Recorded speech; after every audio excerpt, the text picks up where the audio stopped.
அப்படி ஒரு சட்டத்தை அமலுக்கு கொண்டு வந்து விட்டு அவன் பல்ல வச்சுக்கிட்டு பல்ல ரொம்ப வச்சு ராவண நாங்கள் பிஜேபியோட கூட்டணியிலிருந்து பிரிந்து விட்டோம், ஊர் தாலையெல்லாம் அறுத்துட்டு நீ வந்தா என்ன வரலன்னா என்ன, செத்து போ சொல்லு.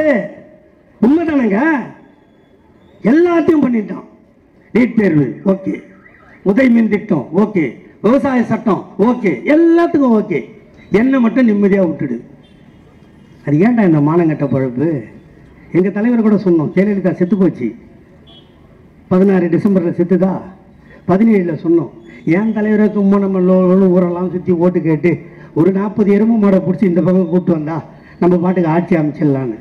எங்கள் அண்ணன் சொன்னார், அதுக்கு எச்சசோறு துன்ற ஆளுக்கு நான் பிறக்கலை, இந்த மண்ணுக்கு சொந்தக்காரன் ஐயா கலைஞரின் மகன், நான் மக்களை சந்தித்து வெல்வேன். காத்திருந்தோம். இந்த மானங்கட்ட பழப்பு இல்லை. ஆனால் எடப்பாடி பழனிசாமி இந்த நாட்டில் எப்படி முதல்வரானார் நீங்களாம் பார்த்துருப்பீங்களே. அப்படி ஒன்றும் கூற முடியுமா சார்? ஒரு 3க்கு 2 டேபிளுங்க, 4 பேர் அந்த பக்கம் இருக்கான், 2 பேர் இங்கே இருக்கான். இவன் அது உள்ள தலையை விட்ட உடனே அந்த இவன் இருந்தான்ல திண்டுக்கல் சீனிவாசன், அவன் 2 காலையும் டக்குன்னு தூக்கிட்டான். இவன் கடிச்சிட போறான்னு. ஏன்னா இவன் பல்லு தான் டேமேஜா இருக்க, சும்மா இருந்தாவே சிரிச்சா மாதிரியே இருப்பான்.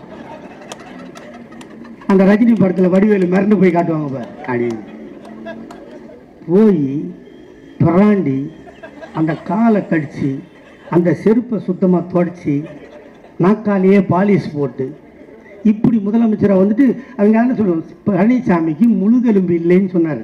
யார்? எங்கால்.